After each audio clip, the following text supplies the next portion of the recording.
نبينا محمد ها لو صليو اللهم صل وسلم مغفورين الله inaga yeelo آمين inta markaan ka gudbo magaalada Lebi Sagaala xaaladii ka dhacday markaan ka warbixiyo 24 bishii 7 goor subaxa ayaa waxaan lagu waabariistay 8 baabuur 8 baabuur yoomkii horeysay ayaan warkiisa helay waxaanu dabeed warbixinta markaa halkaas ay soo gaadhay waan isweydiin culimo iyo cuquul iyo waxgarad iyo aqoon-yahan baan isweydiin maamulka Lebi Sagaala ayaanu kala ku shiray waxa ilaahay kala mid baanu go'aan dabeed waxaan go'aan baan gaadhnay arinta inta leeg isteeda baabuur socdaan magaalada Lebi Sagaala waa magaalo weyn oo ballaaran afarta jeer laga soo galo afarta waxay ku leedahay afar bedelisood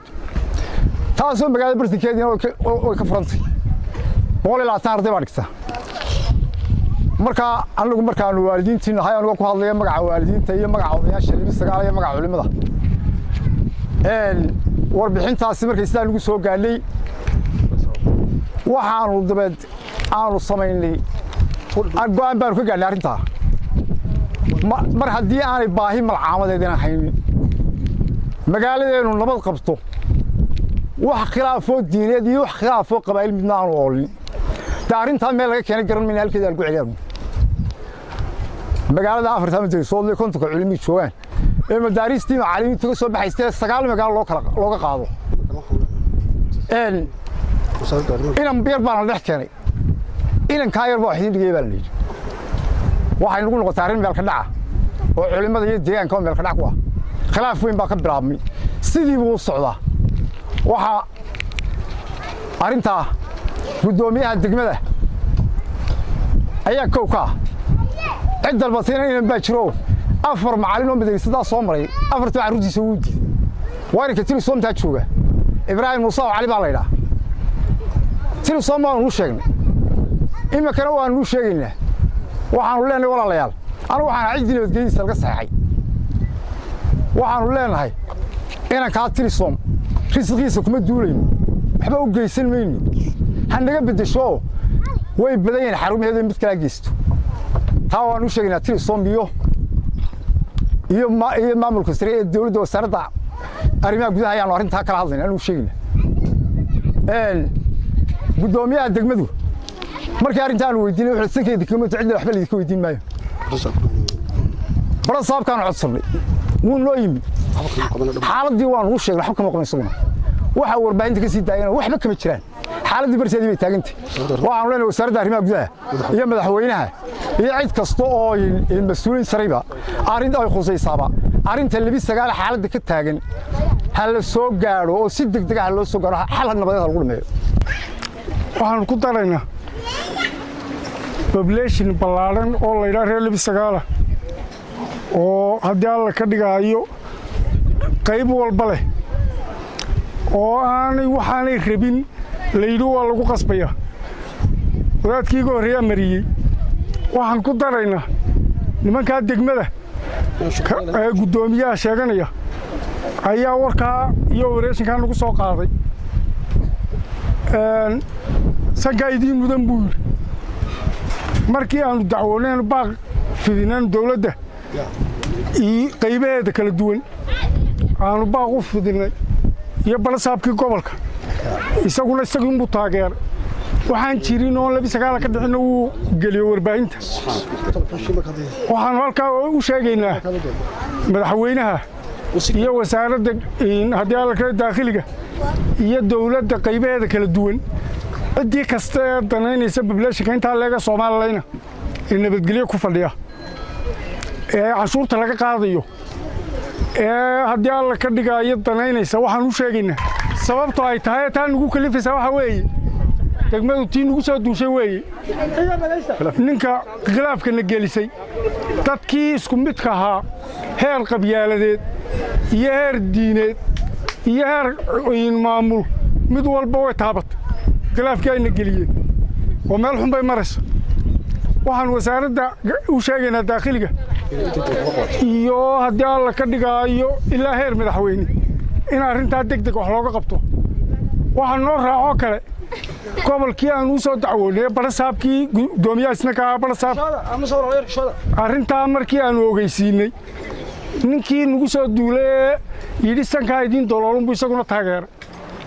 dadka rabitaankiisii iyo dacwadiisii iyo warkiisii markii uu qaatay umuu baydhin waxaanu dowladda sharafta leh ka codsanaynaa in arrintaa wax laga qabto oo awal wasaaradda wax ka qabato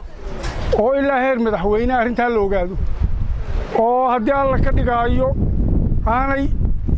waxaasi iyo bablaashika intaa leeg nabadgelyadiisa wixii saamaynaya la taabto wax laga qabto ayaan dowladda ka codsanaynaa waxaan ka hadlayaa 3 qodob maanta ay tahay 26 bishii 8 2020 waxaanu joojinay marka hore wada shaqayntii aan u lahayn degmada Saboonaga ma nagu raacsantiin taasi waa qodobka labaad maanta ay taariikhdu tahay 26 bishii 8 2020 waxaanu joojinay wada shaqayntan la lahayn gobolka barasaabka ma nagu raacsantiin qodobka saddexaad mushkiladii halkan laga abuuray wali way ka jirtaa barasaabku been buu ka sii daayay tifiyada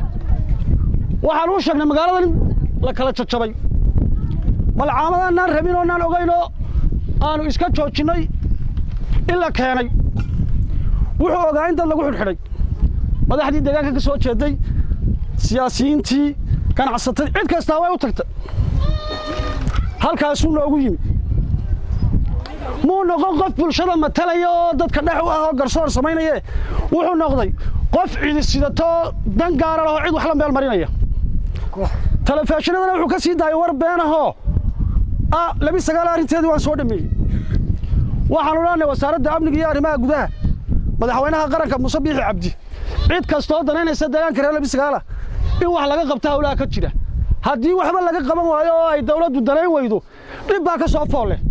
dibtaa waxa iskala gudoomiyaha degmada Saboonaga kow barasaabka gobolka ka been sheegid sameeyay waxaan walaalayaal leenahay wasaaradda arrimaha gudaha ku celcelinaya Axmed Kaahin wasiir ku xigeenka Naasir Ciidid madaxweynaha qaranka Muuse Biixi Cabdi intuba cidii danaynaysa dadkan iyo bulshadan iyo deegaankan sida ugu dhaqsaha badan hawsha in wax looga qabto waxaan ku celcelinaynaa mar kasta leenahay waanu joojinay wada shaqaynta la lahayn degmada Saboonaga waanu joojinay tan gobolka la lahayn maamulkaygana uu ku burbursay ilaa uu joojino wada shaqaynta degmada aynu la lahayn ma nagu raacsantiin wassalaamu calaykum waraxmatullaahi wabarakaatu xariir caabi faarax baan ku soo dhaweynaya bismillaahi raxmaani raxiim anigu waxaan ka warramayaa khaadaadka meesha ka dhacay iyo xogtan ka warramaya anaga barasaabku muu noo yimi xogtii baan siin gudoomiyaha degmada iyo maamulka labi sagaala inay nagu fuliyeen waxaan dhakada ay nagaga keeneen gudoomiyaha degmada waxaan u sheegnay inuu yidhi rabitaanka dadka labi sagaala ma rabo wixii aan sido waa malcaamad waxbarashaa afarta ciyaale geed baa dhiganaya haddii aan cid kaa dhiganayn cidnaba loo joojin maayo waa idinku sandulle naga daa baanu idhi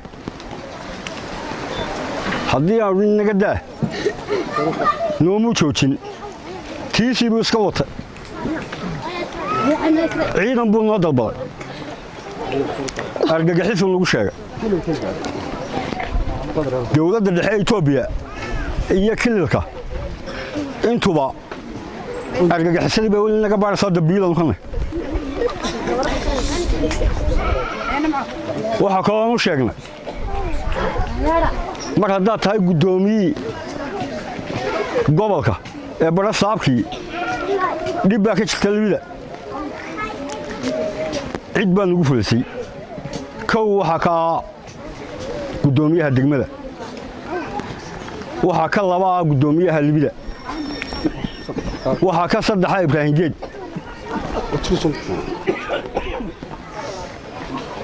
waxyaabo badan oo hore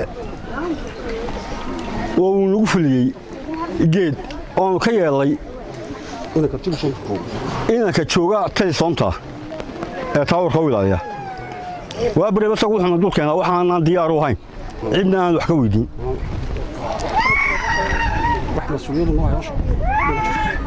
arrintii aan caanka ugu sheegnay barasaabka iyo magaalada kala kooxowday ee xusbiyada kala noqotay ee qaar ilaahay malcaamadda dambaan doonayna ee qaar ilaahay malcaamadda horaan doonayna nabadgelyan ahayn markii hore gacmahaanu saysan isku malcaamad baanu ahayn isku diin baanu ahayn 9 diimood baanu kala haysanaa imaka ciddaa waxaan ugu kalifay gudoomiyaha degmada waxaase garabkan loo sii qabtay gudoomiyihii gobolka ee barasaabka ee aan u sheegnay dhibta ka jirta 29 inay nabadgelyo darro taalo inay kooxaysi ka dilaacay inay wax kala sheeganayso xadka Itoobiya iyo Soomaaliland ka dhaxeeya inay tahay nabadgelyadeeda in markasta la ilaaliyo baan u sheegnay hadalkayga nagamu hoos qaadin afar wada meel banaan u la baxay inaan nabadgelyadii dhameeyay igu dhawaaq abuur TV-gu ka soo daayay wuxuu la mid noqday uu ka sii daray gudoomiyaha degmada uu nagaga xumaado waa kan saxiix xaaladda hoos u eego waxaan u sheegaynaa wasaaradda arrimaha gudaha iyo amniga iyo madaxweynaha qaranka in arrinteeda hoos loo eego in xaalad degdega wax looga qabto nabadgelyadeeda haddii la danaynayo waxaana lagu soo dhex tuuray ee diinlaan noo hayn horena waanu sheegnay markaan waanu sheegaynaa waa nagu caqabad meelaha u baahan ee bilaa malcaamadda hal la geeyo annagu 5 malcaamadood baanu leenahay hareeraha inaga xigaan culimadii baana degan diintii baanu haynaa meel diin u baahan iyo meel 3 taxwiid u baahan hal la geeyo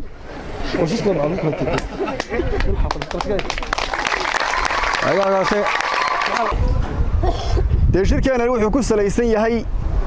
khilaafka ka oogan magaalada tan 29 khilaafkaana waxa geliyay cid baa gelisay cidda gelisay waxa weeye sida odayaashu ay ka warameen gudoomiyaha degmada iyo inanka talisoomta jooga oo mar walba magaalada tan 29 caqabad ku ah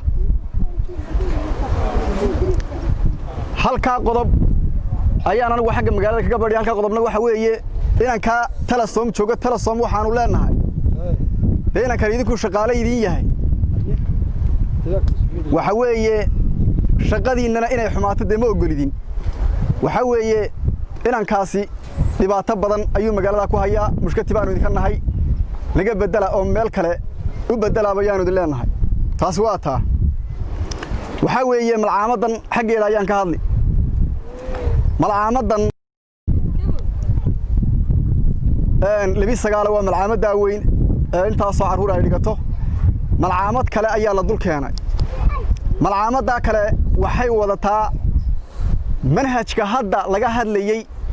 culimadii 29 ay ka hadlaysay aqeedada ayay wadataa oo ah saddexda tawxiid ee kitaabka ku yaala saddexda tawxiid توحيد الربوبية يا توحيد الألوهية يا توحيد الأسماء والصفات صدحدا توحيد ولا دونا يوحي أن آمن سنين إن مشركين لقد لقوه dadka dhiigiisa iyo maalkiisana lagu banaysto ayaa la doonayaa in la hirgeliyo waa tan magaalooyinka malcaamadii ka jiray la doonaya in loo baabi'iyo waa tawxiidka la doonaya in dadka islaamka gaar lagaga dhigo dadkii hore ee malcaamadaha iyo diinta inta soo waday mushrikiin lagu sheego malcaamadana la dul keenay malcaamadii lagu baabi'inayo dadkana ay mushkatiga ka yihiin waa malcaamada saddexda tawxiid sidata waxaanu leenahay wasaaradda arrimaha gudaha madaxweynaha sharafta leh Muuse Biixi Cabdi madaxda qaranka dhamaanteed waxaanu leenahay arrinka hoos loo eegayaanu leenahay anoo ku hadlayo culimada magaalada tan 29 afkeedii manhajka la doonayo in ummadda lagu socodsiiyo saddex tawxiidin haddaanu lahayn nagu magaalada tan Lebi Sagaala qaadan mayno malcaamadaha iyagana lagu dhigi maayo mana ogolin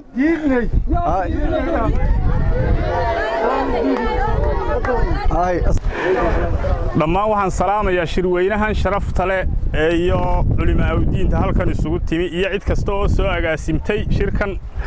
ayaan salaan u diraya waxaan leeyahay assalaamu calaykum waraxmatullaahi wabarakaatu mar labaad waxa weeyaan walaalayaal halkan dee horta sidaa ogtihiinba xisbiyada waxaynu ku naqaanay dawladda iyo maaragtay musharaxiinta ayaynu xisbiyada ku naqaanay laakiin xisbiyadiiba xaggii diinta ayay galeen oo siyaasaddiiba diinta ay gashay sidaa la wada og yahay diintaa la isugu soo gabanaya marka waxa weeyaan sidaa ay ka dhawaajiyeen culimmadii iga horreysay iyo odayaashii hawshan hawl aanaan u baahnayn oo la keenay magaalada dusha laga saaray ay ahayd hawl si qasaba lagu waday oo sandulle ayay ahayd odayaashii magaalada haddaanu nahay oo culimmadii magaalada aanu ahay waxbana lagama weydiin cidina nagalamay tashan laa ikraaha fidiin baa ilaahay yidhi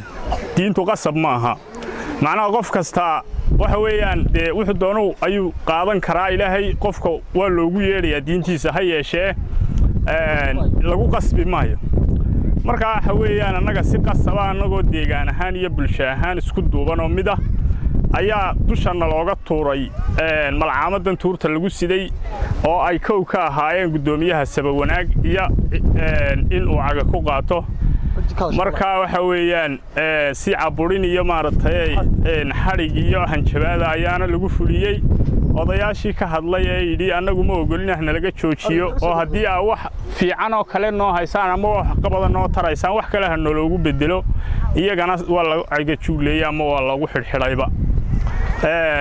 cidda lagu xidhay waxaa ka mid ahaa cabdi xuseen nuuro garabkayga imika taagan ayaa ka mid ahaa cidda lagu xidhay bulshada reer Lebi Sagaala dhammaantood waxaan u sheegayaa inay isku duubnaadaan oo ay maaragtay culimmadoodii wax u dhigaysay ay ku xidhnaadaan iyo sidii ay wax u wadeen ayaan u sheegayaa marka intaasoo arday oo imika wax dhigata iyo intaasoo waalidiintoodii dhashay oo la joogta ayaa waxay ku qanacsan yihiin in malcaamadooda keliya ay ku eegaadaan magaalada Lebi Sagaala ka furan hareerahana malcaamado kale fara badan ayaa ka xiga ha yeeshee malcaamadan aan loo baahnay waxaa keenay xisbi deeneedyada bilaabmay ee Soomaaliya imika ka jira saanfilayo marka waxa al-amn wal iimaan baa la yidhi amniga in laga wada shaqeeyaa waa lambarka koowaad iimaankana waxa markaa ayuu shaqaynayaa haddii amni la waayo iimaan ma jirayo guud ahaan dawladda iyo cid kasta oo ay qusayso iyo wasaaradda arrimaha gudaha waxaanu u sheegaynaa arintayada Lebi Sagaala ahaan inay soo farageliso xaqiiqa ahaan baanu halkan ugu soo bandhignay shirkan waxaan u qabanay inaanu ku xaqiijino waxa meesha ka dhacay oo markaas xaqiiqadeeda ayaanu u soo bandhigaynaa dawladda si guud haddii aan ma garanaysaa cidii aan ogeyn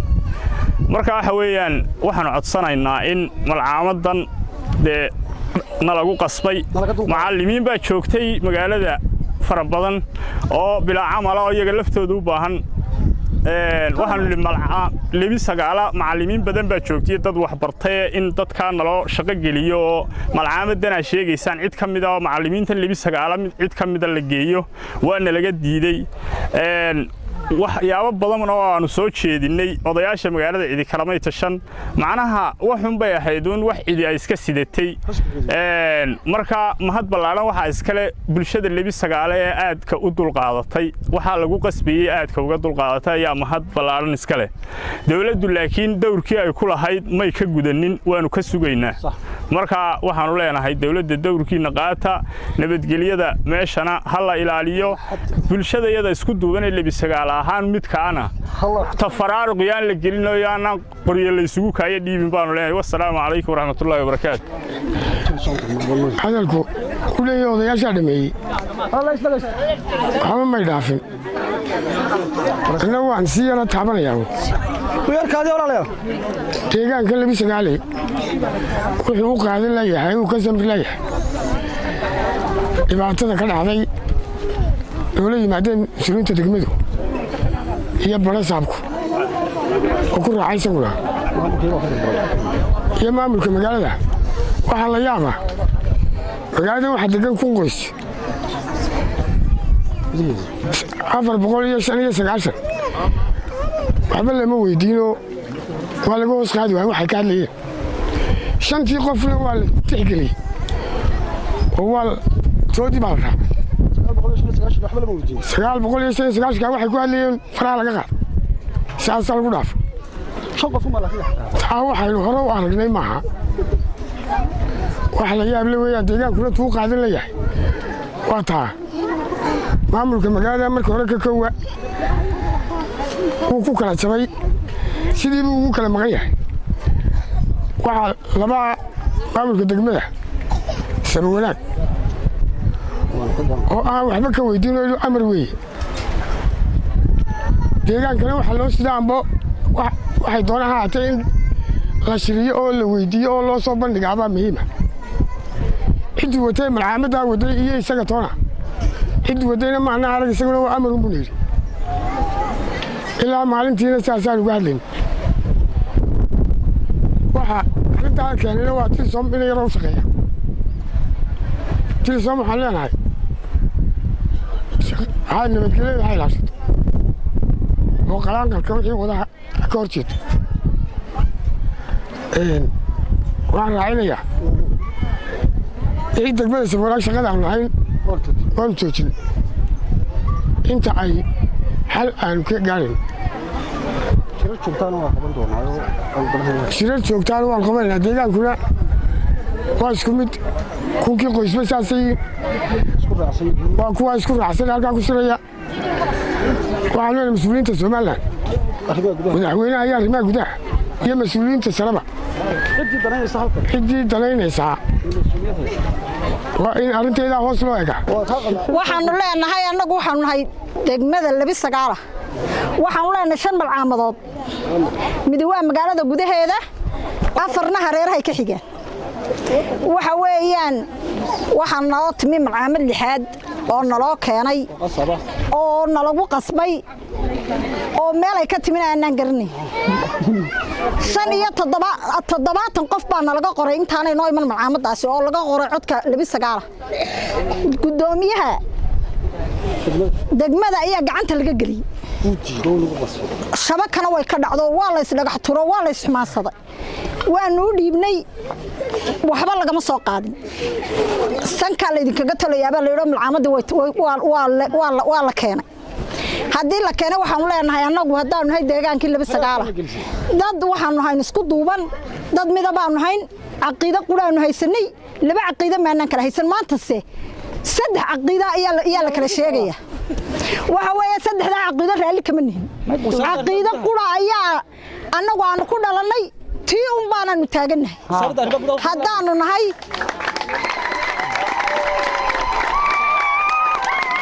caqiidada yadana annagu dad sii daynaya ma nihin sadayada rag xaawalay wixii magaalada joogta waa naloo dhigaa habeenkii maalintana carruurta baa loogu dhigaa aani hayso ma nihin dad diin haysta oo loo dhigo oo maxaan ku dhaayay had iyo habeenba marka waxa weeye annagu malcaamad waanu leenahay taayadaasaanu haysanaynaa taayadaasaanu dhiganaynaa imakana carruuraha ayaa islayn doona 3 tawxiid baa lagu dhigayaa iyo itixiyaad kala dhiman iyo kan kale ayay isku laynayaan carruurtu waa la isku dili doonaa rag iyo dumarba gacanta la isula tagaya haddaan nalaga qaban malcaamada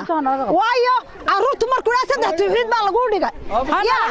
waa la isku dilay marka malcaamada ay nalaga qabtaan doonaa nalaga qaado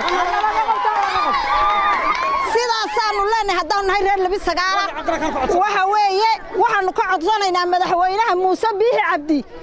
magaalo xuduuda oo nabadgelyadu ku sugantaanu joognaa haddaanu doonayn halka aynu qaraxa iyo taxaanku ka soo bilaabmo ha soo gaadho baan leenahay madaxweynaha Muuse Biixi Cabdi oo halka naga qaado waxa la soo dhexdhigay magaalada 2 aanu ku sugannahay dhibtii ka dhacday maalinkii dhaweyto waxaana loo yimi 8 subaxnimo iyadoo gabadh waliba daawaheedii iska dumarayso nabadgelyo intuu aan ku seexanay haddana aan ku soo toosnay wax dhiba maan ogeyn 8 gaari oo magaalada taagan baan u soo toosnay makarafoonba magaaladii la isku soo saaray waxa soo baxa banaanka kaalaya dadweynaha oo saqiir iyo kabiir isu soo baxa haddii aan isu soo baxnay waxaana lagu yiri gudoomiye degmada maxay hayday nin kale oo askari sarkaal ah labaduba waxa iska daba mareen isna wuxuu yiri inaan direyskayga aan ku xukumayaa xidigahaygaas aan ku xukumayaa gudoomiyana wuxuu dhisanka idinkaga talantay malcaamaddan anagu malcaamadu ma baahnin haddana wuxuu markii dambe sheegay in 29 gaalatay diiday diintii anagu dad islaam aan nahay 29 yahuud kuma noolayn nabi maxamed calayhi salaatu wasalaam ayaan maxay hayday dadka khasbahayn oo u yeedhayo af wanaagsan ugu yeedhayo muslimiin gaalada markuu muslimiinay macdala anagu dad islaam oo diintii islaamka haysana anagu diintaan ku dhalanaan haysana diin islaam waan haysana diin uma baahnin diinta maanta la barayo cusub maxay ahayd maanta diin cusub baa timi anagu diin cusub maanta timi ma ogin ninka ogina isaga sheegayo ka hadli doona diinta cusubna baray isaga ka hadli saddex tawxiidna anagu doonayna lacagna qaadanayna anagu diinteeda lacag siisan mayno ninka boqol dollar ku baryotamaya $100 iyo diinteedu way kala weyn mulkiga adduunka saaran ilaahay saaray gaala iyo islaam sidoo u dhan yahay wuxuu ilaahay mulki siiyay adduunka saaran hadii maxay ahaydeen loo hor dhigo nala siista diintina ma siisanayno anagu diin islaam baan haysanaa ma siisanayno nin siisanaya miyuu jira diinta islaamka lacag nin saddex ilaah doonaya miyuu jira saaka anagu saddex ilaah dooni mayno anagu saddex ilaah ma rabno ilaahayagu waa allaha kaliya na abuurtay adduunka na keenay nabigayaguna waa maxamed calayhi salaatu wasalaam ninka nabi kale og iyo ninka alla kale meel kale joogo og damala isaga waa biyo dhalaanagu garan mayna allaha kale meeshu ka yimiye isaga u tagi ilaahay u tagi laga dulqaado isaga u tagi anagu ma doonayno diintan cusub ee saddex tawxiid lama rabno uma baahnin malcaamadna uma baahnin ninka wax noo qabanaya maxay ahayd saldhigaagii baa qabiya dhakhtarkaagii baa qabiya dumarkaaga maxay ahayd umula meel ku umulaan male tadhiig baxda hargeysa iyadoo la gaarsiin bay sii goda muxuu noo tarayaa nin kale diin saddex tawxiid laan idin baray anagu diin saddex tawxiid laan rabnaa ninka wax noo qabanaya dhakhtarkaaga ha noo dhiso madaxweynaha sharafta leh Muuse Biixi Cabdi iyo inta hoos timaada waxaan ka codsanaynaa iyo maamulka waxaan ka codsanaynaa inay naga dulqaadaan malcaamadan ma rabno anagu diin saddex ilaah leh diinteedu waa mid kaliya waxaan naga dulqaadan ma rabno ana laga dulqaado assalaamu calaykum waraxmatullaahi wabarakaatuh صاحب يا مش حرض